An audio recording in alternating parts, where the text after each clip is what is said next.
Assalamualaikum warahmatullahi wabarakatuh.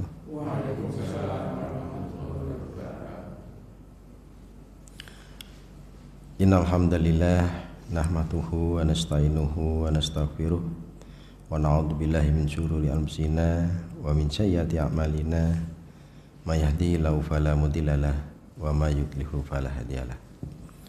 Asyhadu an la ilaha illallah wahdahu la syarikalah wa asyhadu anna Muhammadan abduhu wa rasuluh la nabiyya wa la rasula ba'dah. Allahumma salli wa sallim wa barik ala sayyidina Muhammadin wa ala alihi wa sahbihi asma'in amma ba'du.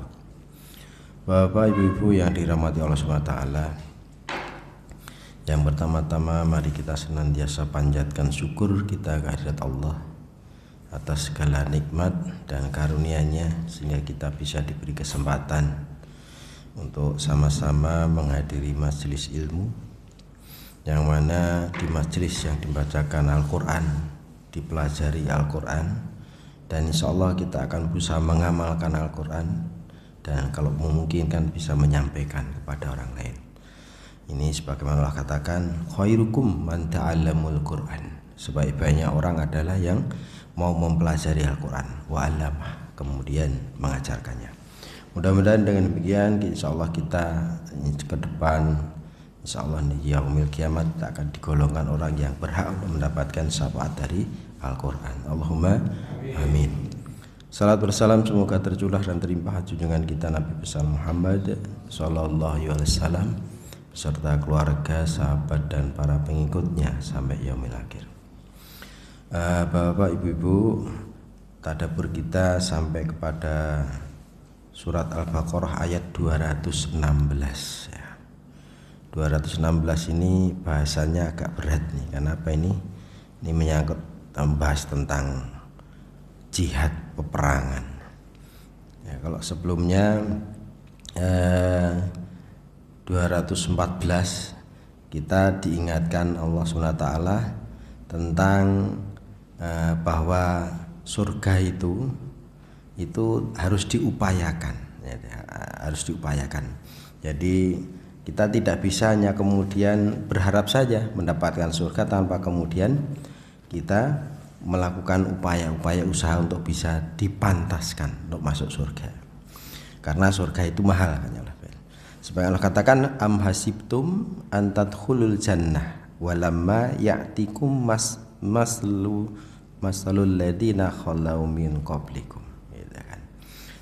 Jadi apakah kalian mengira antadkhulul jannah, bahwa kamu akan masuk surga, walamma, padahal ya'tikum masalul ladina min qablikum, belum datang kepadamu ujian sebagaimana orang-orang terdahulu bagi kalian, begitu. Masadhum, dan mereka telah menimpakan kepada mereka al-ba'sya, tentang pesakit yang berkepanjangan, wad-dhara, tentang kesulitan hidup, begitu. Bahkan ada wazulzilu, dan mereka digoncangkan, tapi mereka tetap kemudian istiqomah dan sabar, begitu ya. Meskipun dalam perjalanannya sampai mengucapkan hatta yaqulu, kepada Rasulullah, berkata pada Rasulullah dan orang-orang yang bersamanya, mata nasrullah, mana pertolongan Allah? Kok begitu lama aku diuji, kemudian begitu beratnya kami diuji, begitu. Kemudian kata Rasulullah, alla inna nasrullahi qarib, sesungguhnya pertolongan Allah dekat, begitu. Kemudian ayat berikutnya 2015 mengatakan bahwa ada orang-orang yang bertanya tentang madayun fikuna, itu tentang berinfak. Ternyata masuk surga itu juga bisa melalui dengan harta, begitu. Jadi tidak hanya kemudian orang yang bersabar saja yang bisa masuk surga. Bagi orang-orang yang diuji, dia tetap sabar dan kemudian ikhlas menerimanya, maka insya Allah dia jalan masuk surga, bisa dibeli dengan kesabarannya. Tapi bagi orang-orang yang berharta, maka kemudian bisa dibeli surga itu dengan hartanya.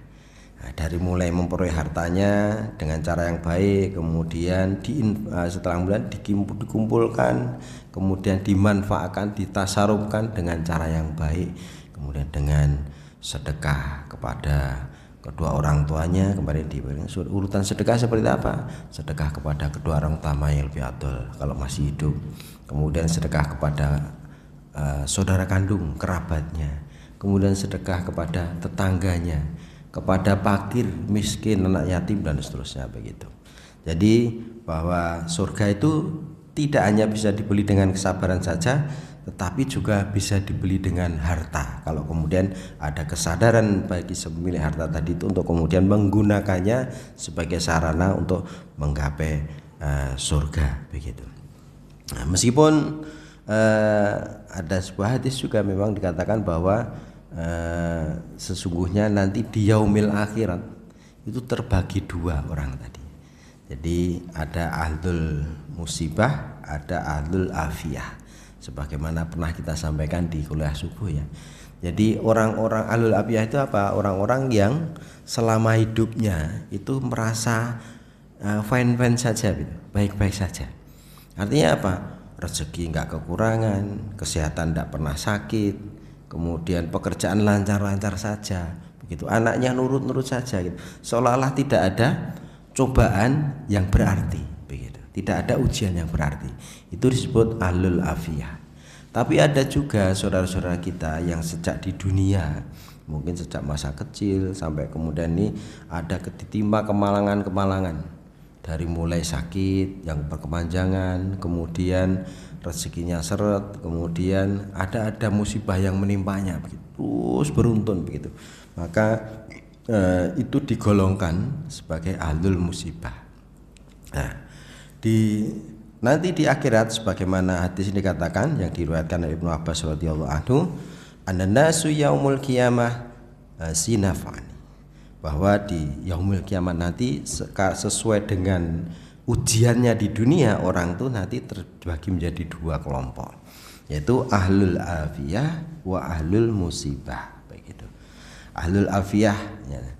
Fa amma ahlul musibah wa yuhsabuna awalan. Jadi orang-orang yang ahlul musibah tadi itu dihisabnya tuh lebih dulu.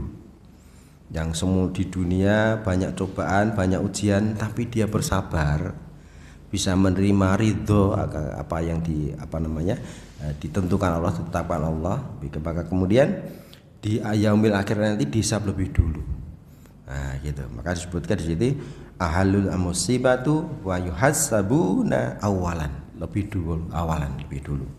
Begitu kemudian fayakunu hisabahum biyashiro, dan hisabnya itu lebih ringan, lebih mudah. Kenapa lebih ringan, lebih mudah? Karena sesungguhnya ujian-ujian yang di dunia itu sudah menjadi pengurang atau penghapus dosanya.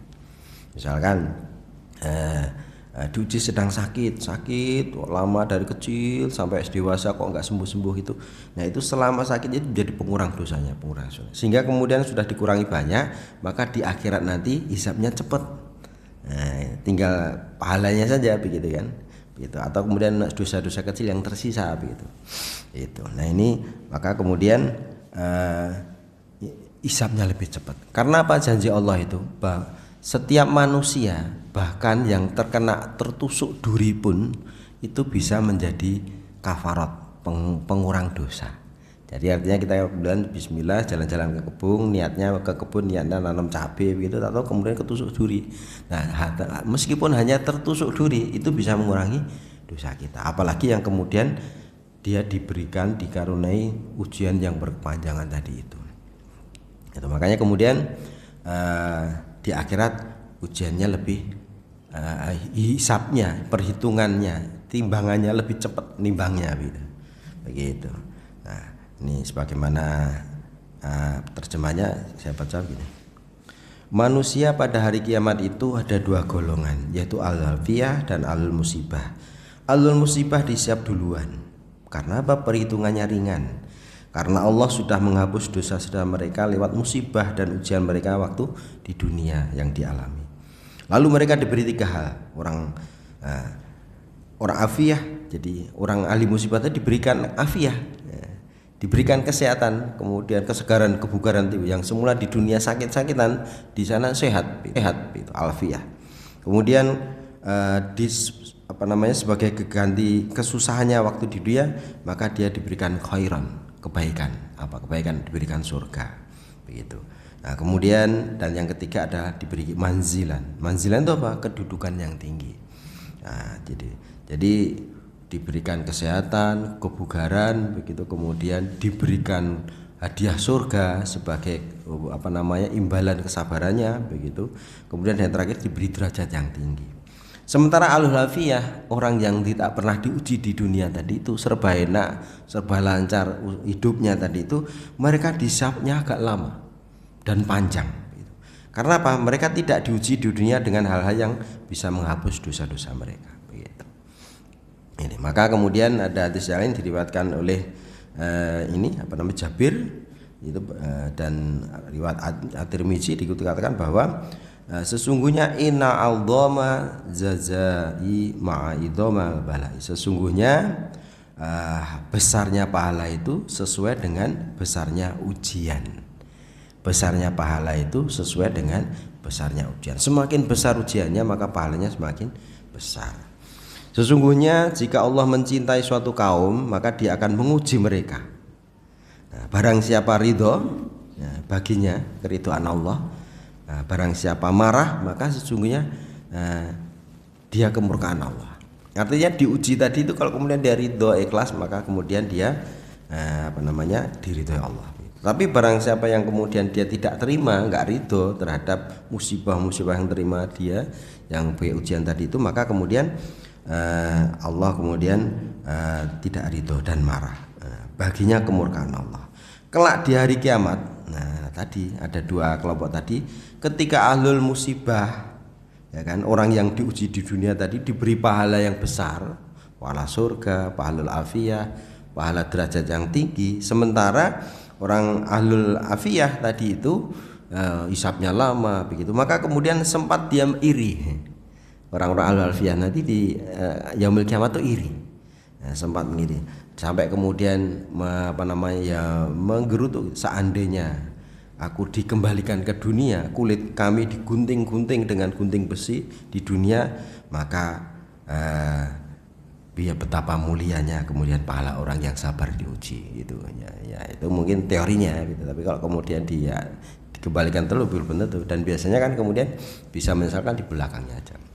Makanya insya Allah bagi orang-orang siapa saja yang dia sabar diuji sama Allah, entah dalam bentuk kesehatannya, kesulitan rezekinya, ataupun kemudian persoalannya yang terus bertubi-tubi, tapi dia sabar kemudian ridho, maka kemudian insya Allah pahalanya besar.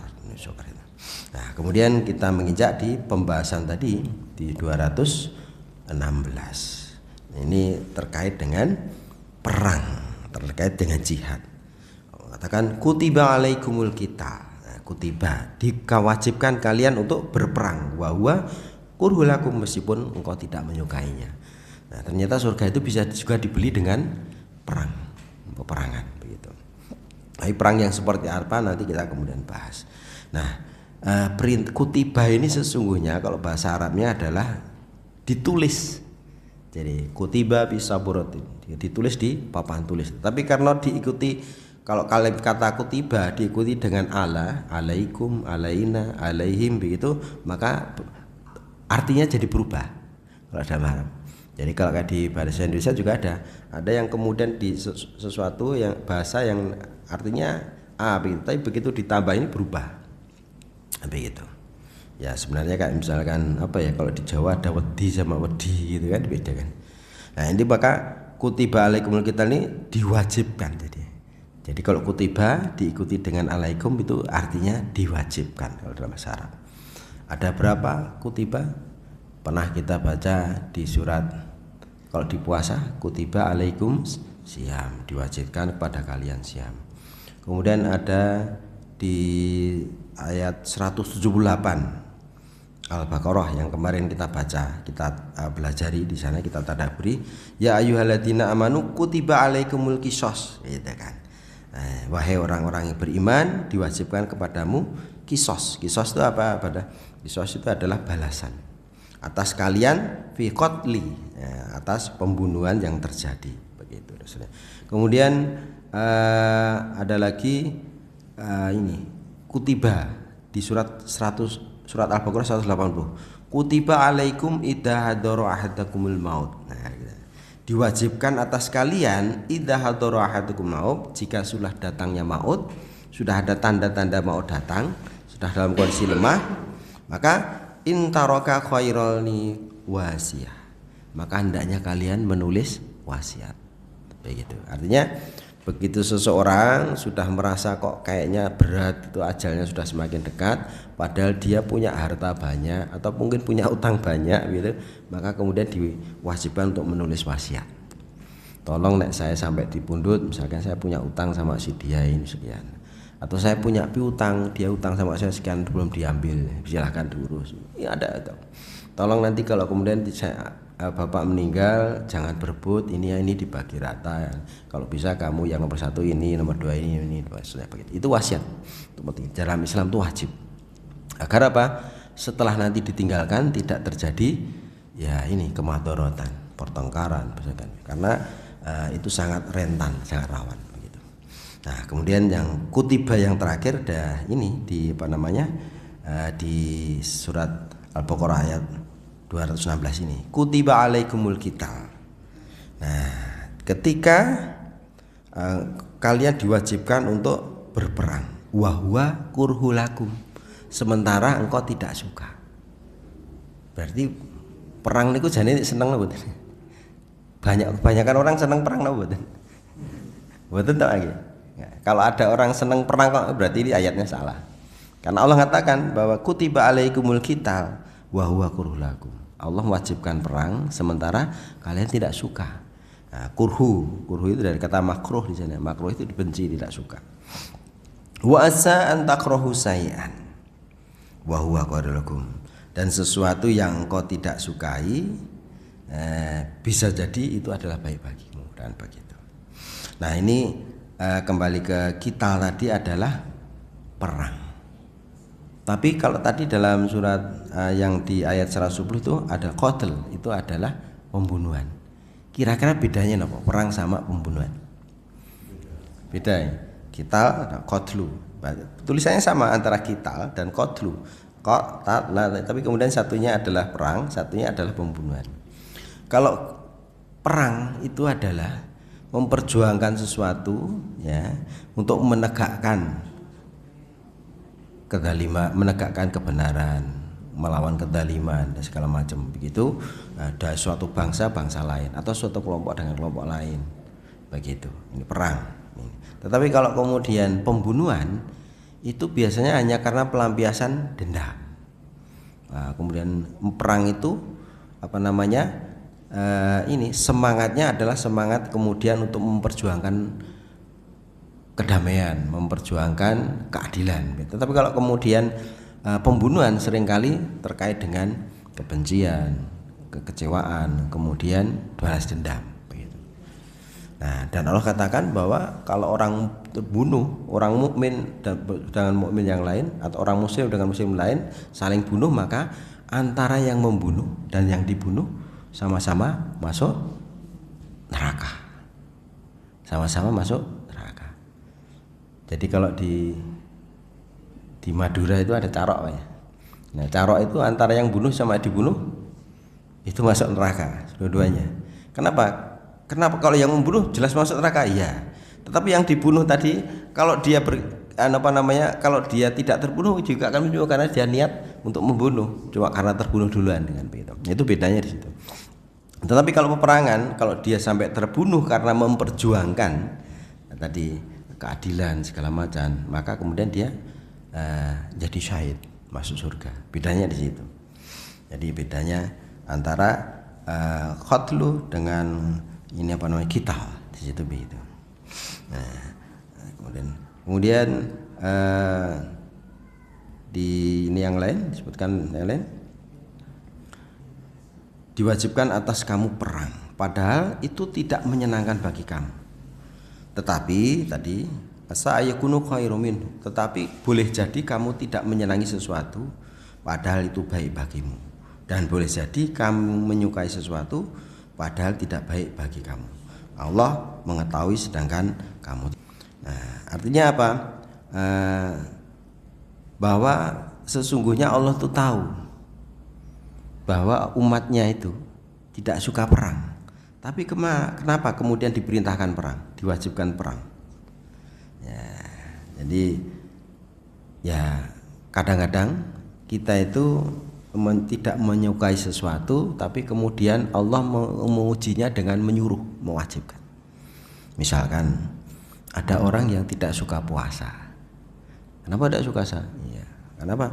Misalnya puasanya tanggal 10 Hijriah, ada orang puasa, dia juga nggak puasa. Ada puasa Arafah, dia juga nggak puasa. Alasannya apa? Kok nggak puasa, Mas? Ah, kan sunnah. Sunnah kan nggak harus wajib. Ya memang betul. Nah, setelah ditelusuri ternyata dia puasanya kalau wajib saja, jadi setahun sekali kalau pas Ramadan.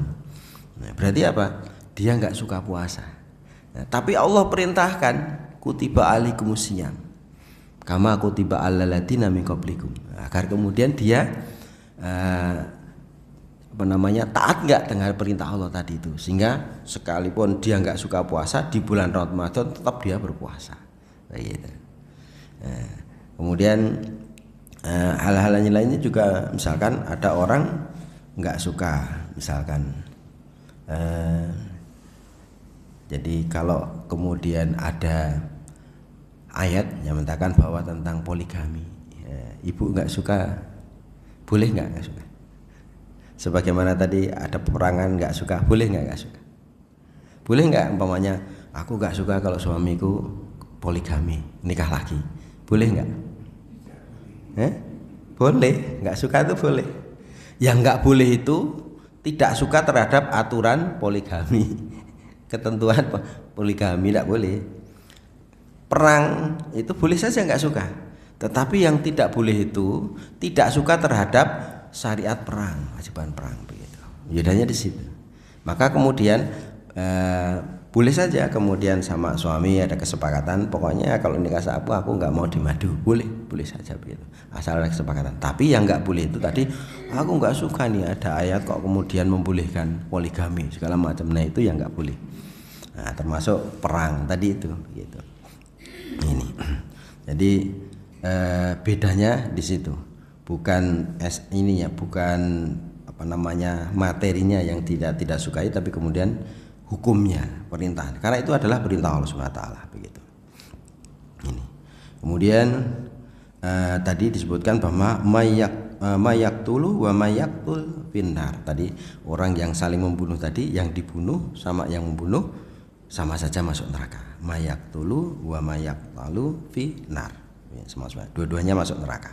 Yang membunuh dan yang dibunuh sama-sama masuk neraka. Beda kalau kemudian berperang, memperjuangkan suatu keadilan, sesuatu kemerdekaan, karena dia dolimi begitu, maka kemudian dia kalau kemudian sampai terbunuh syahid dapat pahala. Itu meskipun perintah perang tadi itu sebelumnya belum ada. Artinya apa? Adanya perintah perang itu berarti sebelumnya belum ada perintah perang. Nah, jadi Rasulullah itu, zamannya Rasulullah itu, waktu di Mekah itu belum ada perintah perang, bahkan dilarang perang, Nah, ini disebutkan dalam ini surat Al-Hijr, ini salah di sini. Pasda bima tu'mar wa arid anil musyrikin. Jadi maka sampaikanlah secara terang-terang kebenaran yang kau bawa, risalah kau bawa, yang diperintahkan kepadamu, tapi wa'arid anil musyrikin, jauhilah konflik, berpalinglah dari orang-orang musyrik.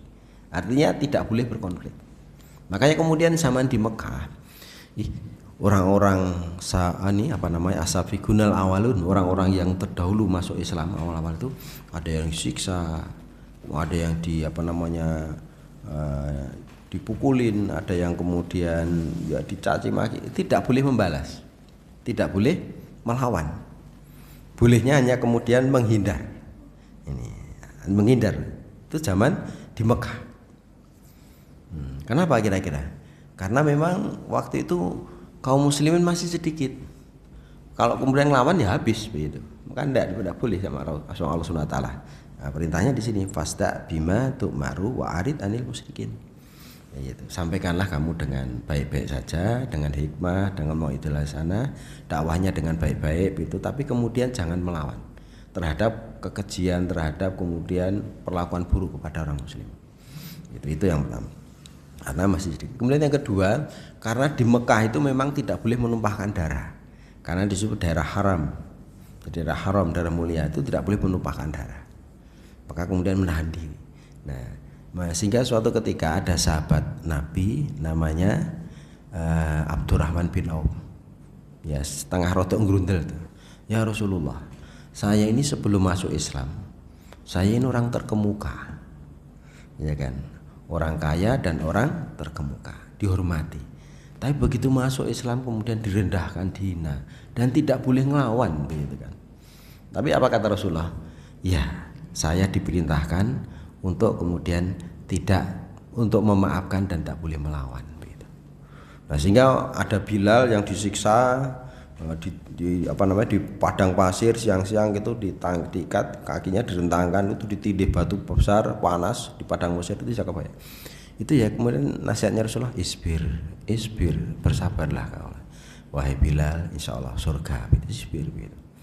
Jadi sampai kemudian ya akhirnya ada ketemu orang yang kemudian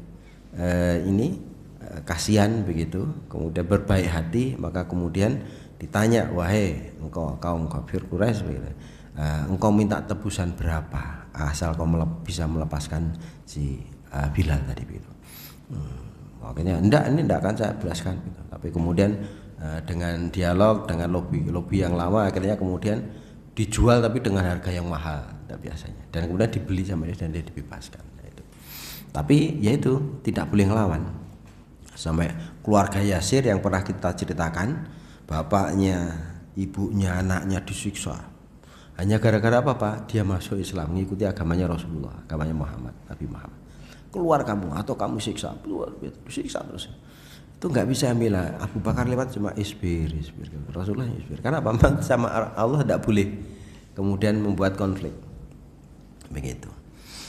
Perintahnya begitu. Maka sampaikanlah secara terang-terangan yang perintah Allah kepadamu, tapi berpalinglah dari orang-orang musyrik. Ya, jauhilah konflik begitu. Nah, baru kemudian ada turun syariat tuh, kemudian bolehnya perang itu ya sejak dia hijrah gitu. Nah, saat kemudian di Mekah itu tidak boleh melawan, hanya boleh kalau kemudian sudah tidak tahan untuk hijrah. Jadi nek ra kuat-kuat tenan pindah. Hijrah itu pindah dari suatu tempat. Ada hijrah yang pertama itu hijrah di Abbasah. Hijrah pertama, kemudian hijrah kedua, kemudian hijrah ke Madinah. Sempat Rasulullah juga pernah hijrah ke Taif kan begitu. Nah, pesannya ya waktu dakwah itu ya hanya dengan kesabaran, tidak boleh melawan secara paksa. Dalilnya tadi Al-Hijr ayat 94 tadi. Fasda bima tu'maru wa arid al musyrikin. Kemudian awal hijrah di Madinah itu baru diizinkan untuk melawan. Setelah hijrah, ya, begitu dikejar-kejar, mau dibunuh, akhirnya lari ke Madinah. Nah, setelah di Madinah dia udah mulai kemudian agak lega, kemudian sudah bisa memperbaiki dirinya, kemudian mempersiapkan, kemudian udah mengukuhkan dirinya, kemudian udah punya pengikut segala macam, maka kemudian baru diizinkan untuk kemudian melawan. Itu pun izin untuk melawan, artinya diperangi kemudian melawan. Nah, ini sebagaimana disebutkan dalam surat Al-Hajj 39, diizinkan untuk mempertahankan diri. Ya, diserang kemudian ngelawan. Nah, waktu di Mekah diserang kon diem aja, bayangannya. Udah masuk Islam pertama kali, tantangannya berat, dikapak-kapake kon manut, kon meneng, tidak boleh ngelawan. Luar biasa, ujian yang sangat berat waktu itu. Nah, kemudian di Madinah di awal di tahun pertama tahun pertama hijriah di Madinah itu, maka baru diizinkan untuk kemudian ngelawan. Nah, setelah itu baru kemudian tahun kedua hijriah baru kemudian ada perintah jihad secara luas untuk menegakkan keadilan begitu. Ya ini tadi diperintahkan kepada kamu perang tadi itu. Di sini baru diperintahkan untuk berperang. Itu setelah kemudian tahun kedua Hijriah misalnya. Kenapa? Karena ini sudah kebangetan juga, sudah nyerang dan sudah masuk ke pertahanan masuk ke wilayah Madinah, sudah masuk ke rumah kan gitu. Itu maka nanti ada kaidah kapan dimulainya boleh-bolehkannya perang. Itu salah satunya adalah manakala sudah kemudian masuk ke wilayah kita, kemudian dengan serangan mendadak, otomatis kita wajib kemudian melawan begitu. Ini jadi ternyata aturan perang di Islam itu tidak mudah juga, tidak mudah, ada tahapan. Jadi kalau kemudian ada yang bilang Islam itu agama kekerasan yang ditegakkan dengan pedang, itu nggak pernah baca Quran, nggak pernah baca sirah, nggak ngerti dia, hanya kemudian menafsirkan saja dari luar gitu. Bahkan ada yang pernah cerita mantan pendeta Nasrani kemudian masuk mualaf. Waktu kemudian ketemu dengan umatnya dibilang, kalian nggak tahu bahwa Islam itu agama keras, agama yang perang gitu. Apa jam dia? Siapa yang bilang? Coba baca kitab kita katanya. Kitab kita itu ada 200 ayat yang menyatakan perang. Islam cari berapa itu? Enggak ada 3 ayat yang menyatakan perang. Justru agama kita menyebutkan perang kan gitu. Perangilah ini, perangilah ini. Begitu. Orang yang kemudian Islam membela itu ada di kitabnya, cuma saya enggak hafal. Di kitab perjanjian di situ. Itu yang jawab ini orang mualaf yang mantan pendeta di situ. Nah, sesungguhnya di Islam itu adalah lebih mengutamakan kedamaian. Tadi bahkan saat di perang pun dilarang melawan, diperangi, disiksa ini. Itu. Sampai kemudian baru kemudian ada diizinkan membela itu pada saat tertentu. Begitu. Itu bahwa bisa meluruskan kemudian paradigma yang menyatakan bahwa Islam dengan kekerasan. Jadi Islam itu memerangi suatu kaum itu tidak boleh dengan alasan karena dia tidak mau masuk Islam. Tidak begitu. Jadi tidak karena memaksa itu. Jadi tidak boleh memaksa orang masuk Islam. Kalau nggak mau masuk diperangi itu tidak ada Islam, tidak boleh. Nah, ikra'afidin. Jadi ayatnya jelas la ikra'afidin situ. Ini ada di sini nyatakan bahwa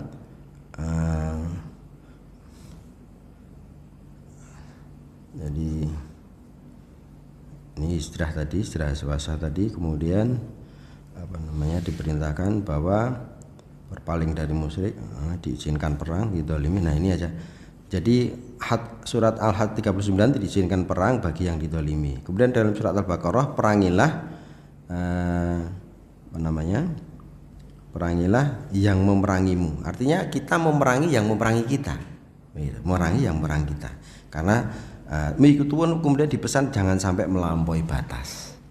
Perangilah orang yang memerangi kamu. Artinya mempertahankan diri. Itu pun tidak boleh melampaui batas. Artinya tidak boleh membunuh wanita, tidak boleh membunuh ibu-ibu, tidak boleh membunuh anak-anak, tidak boleh membunuh pendeta, tokoh-tokoh agama mereka tidak boleh. Dalam Islam tidak boleh. Begitu. Nah, ada di mana ya?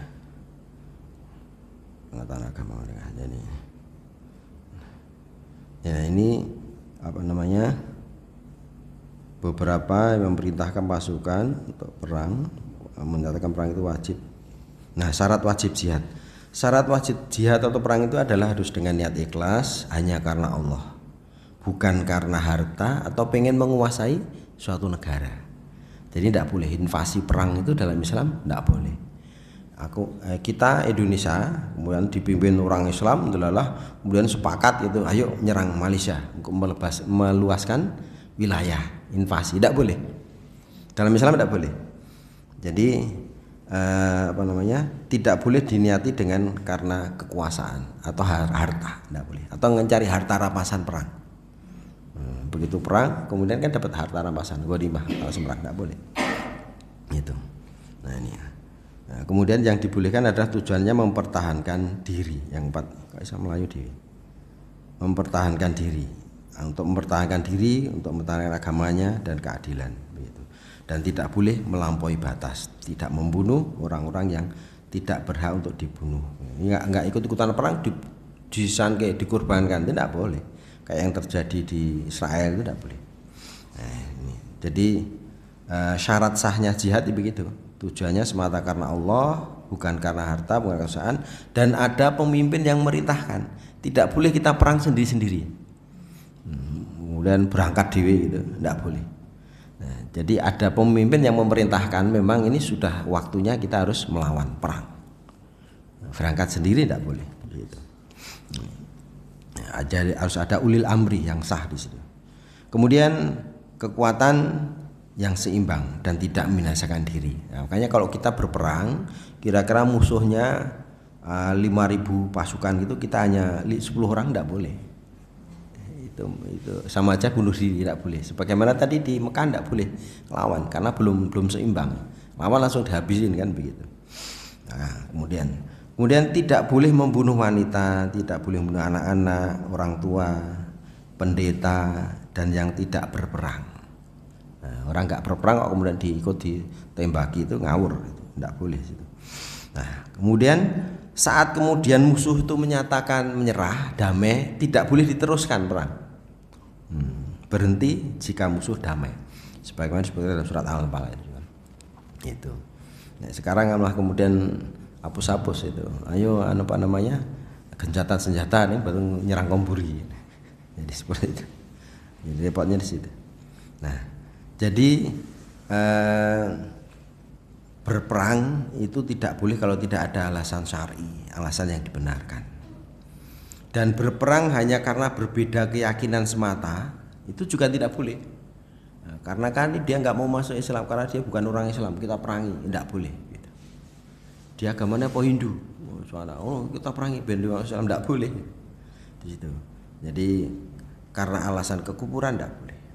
Nah, contohnya waktu Rasulullah setelah kemudian punya kekuatan, membangun kekuatan, kemudian begitu diserang sama kafir Quraisy dari Mekah melawan, nah, kemudian Mekah ditaklukkan, kalah Mekah, dan mereka mengakui kalah. Lalu dikumpulkan nih orang-orang kafir Quraisy, dikumpulkan semua. Wahai kalian orang-orang kafir Quraisy, kira-kira apa yang akan aku lakukan kepada kalian? Wahai Muhammad, pasti engkau akan membalas terhadap kekejian yang selama ini aku lakukan pada kalian dan kelompok kalian. Siksaan-siksaan yang kami lakukan kepada kalian dan kepada kelompok kalian. Tapi apa jawab Rasulullah? Tidak. Nah, tidak itu. Jadi idhab ila buyutikum, kembalilah keluar kamu. Fatalaqo, engkau kalian bebas. Ternyata dibebaskan. Tidak diapa-apain sama Rasulullah. Padahal sudah menang. Yang semula kemudian dihina, kemudian disiksa, kemudian diintimidasi, dikejar-kejar. Tapi begitu menang, yang dikira sama lawannya tadi itu akan balas dendam, ternyata sama Rasulullah dilepaskan. Idhab illa buyutikum, kembalilah kepada kalian, rumah-rumah kalian. Fatalaqo, kalian bebas, begitu. Ini. Nah, jadi ternyata enggak seperti yang dibayangkan orang dalam Islam tadi begitu. Nah, jadi Rasulullah itu sesungguhnya memang belas asihnya luar biasa kepada seluruh kaum, tidak ada kepada orang Islam saja, kepada seluruh manusia begitu. Ya buktinya waktu dia di Thaif dilemparin batu, dilemparin letong onta gitu kan. Setiap mau ke masjid, mau sholat itu dilemparin. Nah, gimana? Tapi Rasulullah kemudian saat kemudian datang ke masjid kok enggak ada yang lempari. Dilihat-lihat, tanya dia, yang suka ngelemparin saya kok enggak ada, kemana ya? Ternyata sakit. Dan orang yang pertama kali menjenguk adalah Rasulullah, dijenguk. Wahai si Fulan, apa yang kau rasakan kok sampai kemudian? Saya biasanya ketemu kau ambil melempari, ya ini langsung menangis dia kan, mohon maaf gitu kan. Nah, karena apa? Orang yang selama ini dilemparin, dibenci, sangat dibenci, ternyata dia yang pertama kali nengok. Dan kemudian saat itu juga dia ikrar masuk Islam. Saya bersaksi bahwa engkau adalah utusan Allah dan saya bersaksi bahwa tidak Tuhan selain Allah. Kemudian masuk Islam, begitu. Artinya Rasulullah itu sangat luar biasa dari sisi kemudian kasih sayangnya. Dendam tidak boleh, perang, merampas harta tidak boleh, untuk kekuasaan, meluaskan kekuasaan tidak boleh, untuk menyebarkan teror apalagi. Ada bom bunuh diri, ada bom ini tidak dibenarkan. Teror tidak bisa, begitu. Ini jadi lantas kenapa Allah memerintahkan perang sementara Allah tahu bahwa kita nggak suka perang tadi itu. Yang pertama karena untuk kemudian menguji. Perang itu bukan tujuan akhir, tapi melainkan sebagai sarana terakhir untuk menghapus kezaliman. Jadi perang itu bukan tujuan akhir dari ajaran Islam, tapi melainkan menjadi sarana terakhir. Kalau memang sudah buntu dengan kedamaian tidak bisa, ya satu-satunya dengan perang. Sarana terakhir untuk menghapus kezaliman dan melindungi hak asasi manusia. Artinya apa? Bahwa seseorang itu punya hak untuk kemudian memilih agamanya masing-masing. Kok begitu masuk Islam diteror, disiksa, dibunuh, diancam, nah, itu kan melanggar hak asasi. Tidak boleh seperti itu. Maka kemudian baru kemudian itu melakukan pembelaan sana. Dan Islam itu memulainya dengan damai. Baru perang jika jalan damai tadi tertutup untuk tadi begitu. Kemudian yang kedua, bahwa perang tadi untuk membela yang dizalimi, melindungi orang yang lemah. Kita tahu bahwa di Palestina itu orang nggak punya senjata, kemudian dibombardir dengan senjata-senjata yang kemudian mutakhir dan disasak begitu. Itu artinya kemudian tidak seimbang dan itu zalim. Begitu. Apalagi kemudian sejarahnya bahwa itu sesungguhnya adalah tanahnya Palestina kemudian direbut kan begitu. Dulu orang nggak percaya, masa sih Israel ngerebut wilayah Palestina. Sekarang hampir semua negara berkesimpulan bahwa Israel itu merebut wilayah Palestina, ingin menduduki. Dan sekarang semangatnya yang sekarang perang itu ingin melebarkan Israel Raya, tidak hanya di Palestina tapi sampai kemudian Yaman, sampai nanti Saudi itu mau dikuasai gitu. Dan dia ngaku terang-terangan Netanyahu bahkan bercita-cita untuk Israel Raya begitu. Nah ini kemudian mesti dilawan, dilarang. Ya, meskipun dia tempatnya jauh di sana, kita nggak pernah ketemu, tapi sesungguhnya orang yang didolimi itu maka kemudian kita wajib kemudian membelanya. Maka siapapun yang membela orang yang dolim itu ya siapapun mereka, entah dia orang Islam atau non Islam, maka dia membela kedoliman kita bantu. Dia begitu. Maka kemudian dalam al 39 tadi kan diizinkan berperang karena mereka didolimi, diusir tanpa kemudian berkatalah kepada Tuhan kami begitu. Diusir tanpa hanya karena berkata Tuhan kami. Artinya karena mengatakan bahwa Allah Tuhanku kemudian diusir, kemudian didolimi, disiksa begitu. Ini tidak boleh. Nah, kemudian yang kelima adalah tujuannya adalah meninggikan kalimat Allah supaya hukum Allah itu dijunjung tinggi dan dakwah kemudian bisa memberi petunjuk jalan kepada yang berjalan secara tanpa rintangan. Barang siapa berperang agar kalimat Allah paling tinggi, maka sesungguhnya dia di jalan Allah. Jadi sekali lagi bukan tujuannya dengan untuk memaksa masuk Islam. Perang Islam di dalam peperangan itu bukan memaksa untuk masuk Islam, karena sebagaimana Quran surat Al-Baqarah ayat 256 itu la ikraha fiddin, tidak boleh memaksa dalam urusan agama gitu. Sehingga kalau ada suatu negara muslim ya, misalkan kayak di Saudi, di Iran, misalnya di Saudi atau di Iran itu yang dia menerapkan muslim, itu sana orang-orang non muslim juga dilindungi, tidak dimusuhi. Cuma apa? Untuk membayar jizyah. Jizyah itu apa? Pajak. Jadi sesungguhnya pajak itu hanya dikenakan kalau di negara muslim itu kepada orang-orang yang non muslim yang tidak mau masuk Islam, tapi kemudian dia ikut di wilayah kaum muslimin. Nah, orang muslim kenanya cuma zakat fitrah, zakat mal. Tapi pajak itu kepada orang yang non muslim yang di suatu wilayah kuasai negara Islam begitu. Ini. Nah, hanya kewajibannya itu saja. Nah, maka kemudian perang yang merampas harta, kemudian memperbudak kekuasaan dan balas dendam tidak boleh. Menyerang duluan juga tidak boleh, karena menyerang duluan tanpa ada syar'i tidak boleh.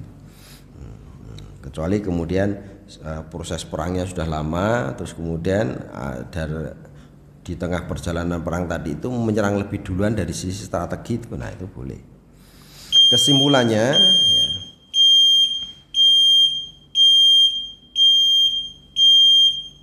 kesimpulannya bahwa Allah perintahkan perang itu jika terpaksa, untuk hentikan penindasan, untuk melindungi kebebasan beragama, untuk menegakkan keadilan dan menjaga kelancaran dakwah, bukan untuk kekerasan sembarangan.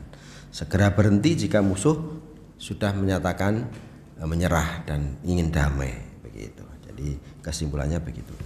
Nah, makanya sebagaimana Allah katakan, idhabu ila buyutikum antum talakau, begitu. Ini kurang lebih terkait dengan pembahasan tadabbur kita di surat Al-Baqarah ayat 216 di situ. Yang kemarin kalau 214 mengingatkan tentang bahwa surga itu harus diupayakan, diperjuangkan dengan sungguh-sungguh. Kemudian yang kedua yang 215 tentang infak, kemudian berjihad fisabilillah dengan harta itu untuk bisa salah satu untuk menggapai surga, dan yang terakhir salah satunya dengan peperangan. Mudah-mudahan ini bisa menambah wawasan kita, meskipun bahasan sore ini agak keras, agak berat. Mudah-mudahan bisa menjadi sakofah wawasan buat kita semua. Barakallahu. Assalamualaikum warahmatullahi wabarakatuh.